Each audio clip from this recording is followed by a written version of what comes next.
He was the greatest shooter that I'd ever seen. Now, maybe there were people before I was born in '68 that could shoot the ball better, but since I've been watching basketball going back to the late '70s, coming forward, I've never seen anybody shoot the ball like he can.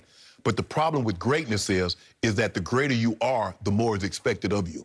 Skip, every time he shoots the ball, people automatically, that's supposed to go in. Ah, dang, Steph, you having an off night. Dude missed one shot because that's how greatness works, Skip. Michael Jordan, when he shot the ball, you expected it to go in. Larry Bird. And the greater you become, the more that is expected. They expect Steph Curry, that every three-point competition, because he's the greatest, to win. Yep. And it shouldn't be even close. But that's not how it works. But Mike Conley put pressure on him. Mike Conley went and got 28. Steph Curry goes and get 31. Mike Conley goes and gets, what, 27. And Steph didn't get off to the great start. He did not. He missed 4 or 5. Missed 4 or 5. He made the money ball. And then he got down to the last rack because Mike Conley didn't miss on the last rack. It gets down to the last rack and Steph can miss one, but it can't be the money ball. And what did he do? He goes boom, boom, boom, miss, boom, and then he shoots the money ball, boom. Because we've seen a situation, he had won the three-point competition before, Skip, but if I'm not mistaken, he lost either to Joe Harris or Clay in a very similar situation where it came down to the last rack, the last few shots. Joe Harris. And in Charlotte, his hometown. And hometown. And I know he really wanted to win that one. And then he missed it. And everybody was like, well, Steph, no. He's still Steph Curry. And like I said, Skip, it's kind of like when Brady, when you did Aaron Rodgers, you expect him to make every throw. Every throw supposed to hit the guy between the numbers. Yep. Man, God dang, Brady, that dude wide open. Come on, Rodgers. That's how greatness works. The greater you are, the more is expected, the less mistakes that individuals expect from you. But I thought Steph was unbelievable. He handled the moment. He handled the pressure because, Skip, the pressure was there. Like I said, when he got through, when Mike Conley got 28, like, okay, Mike Conley ain't going away. Nope. And then he put that pressure on him with 27. Yep. I mean, think about that. The final round, you got to get 28 tomorrow, or Steph failed again, and he went and got it. Showed you a lot yesterday, Skip. He showed you a lot.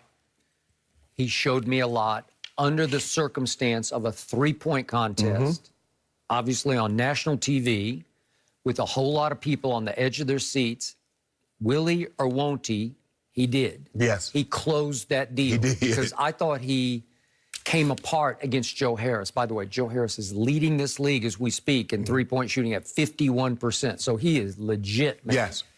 And it would be interesting to have seen what would have happened if he had done this contest. I'm surprised maybe he didn't want to come. I'm surprised they didn't invite him. I don't know. He was, yeah.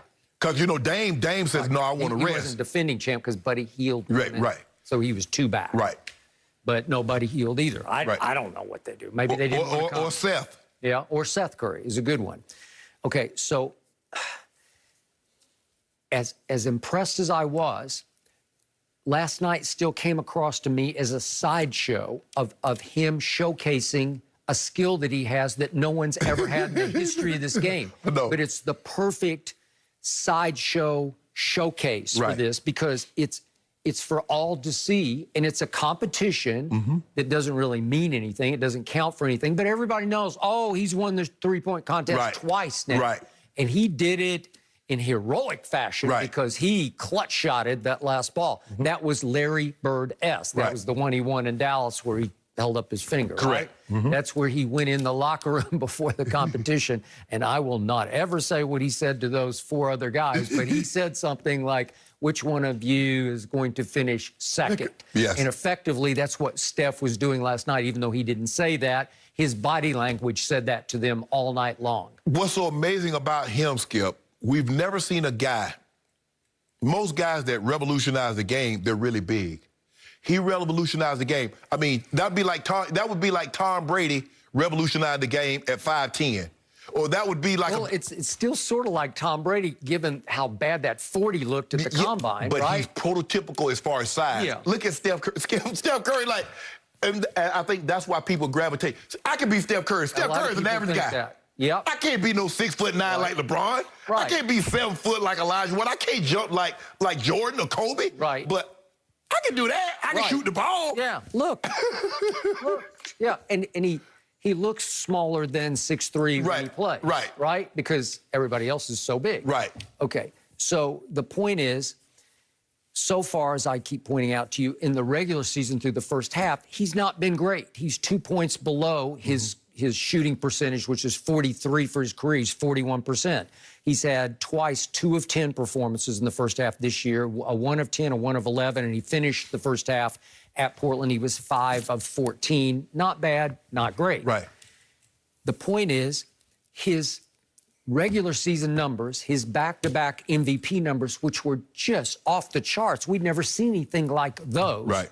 He has never been able to live up to in the postseason, and it's not even close. Every number across the board in the postseason is down, down, down. Mm-hmm.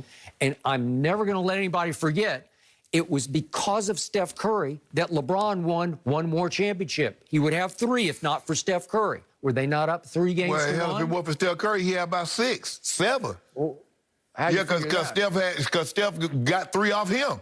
Yeah, but it wasn't Steph's doing. It was KD's doing. Well, he was there. Okay, and it was Iggy was the MVP of the first one. You know, and then KD was the MVP of the next You know Iggy should have won that MVP, Skip. Okay, I don't know that. He took the whole series. That switch in the starting lineup, starting in that pivotal, fateful Game 4 in the King's Palace in Cleveland. I mean, Iggy took the game over. You should not win the MVP because you stop a guy from getting, the guy averaged 36, 13, and 9. Okay, but Iggy scored 22 that night. He outplayed LeBron in the key game, the turnaround game. Steph Remember, LeBron was up 2 games to 1. But Steph still averaged more points. And if you look at Steph's finals average, there are not a whole lot of guys that have more final points per game. But look what he did in games 5 through 7 of 2016. He had a bad stretch. 3 games to 1. Well, it's not just 1 game or 1 quarter. He had a bad stretch. 3 games. Yeah.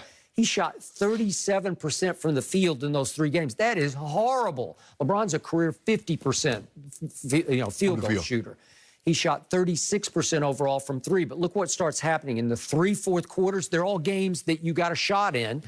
He shoots 30% from the field. He was 6 of 20 in the fourth quarters, and he was 3 of 12 from 3. That's 25%. Because they just said, no, you can't have that. Right. And if he forced it up, he missed most of them. But here's the thing. Right now, Skip, he's having to work so hard because there is no Clay. So you can devote all your attention. Are you really concerned about Andrew Wiggins? Are you concerned about Kelly Oubre? Draymond is playing unbelievable, but Draymond's going to have more assists and points at the end of the season. And allow me to finish this. Game 7. This is it. Do or die at Oracle. Yeah. And it's Steph's house. You're on display. You're on stage. He shoots, this is against LeBron, 2016. Yeah. He goes 6 of 19, 1 of 6 from 3. But in the fourth quarter, he goes 4 of 14 and 1 of 5 from 3. Well, that's horrible. And in those last 3 games, he's got 7 assists to 12 turnovers. That's horrible. Yeah. He really stunk it up in those 3 games. But that's okay. I still take him. And all that. He didn't play well in that stretch in 2016, games 5, 6, and 7. But there ain't very many guys you won't shoot in the 3. Okay. And just to cap this off, in the 2019 finals, obviously they didn't have KD for a while. He came back and then he was gone. They lost Clay in the closeout game. But look what he did in game 4 at Oracle. They're down 2 games to 1. And he shoots 2 of 9 from 3. And then in game 6, the closeout game, he was 3 of 11 from 3. The game they should have won was game 3 when they went back and he had that 47. He got off to that roaring start. That was the game that they should have won. Okay, but they didn't. He was 6 of 14 from 3 in that game. But remember, in the closeout game with 8 seconds left, they're down 1, and he's got a 3 to win it. He missed it.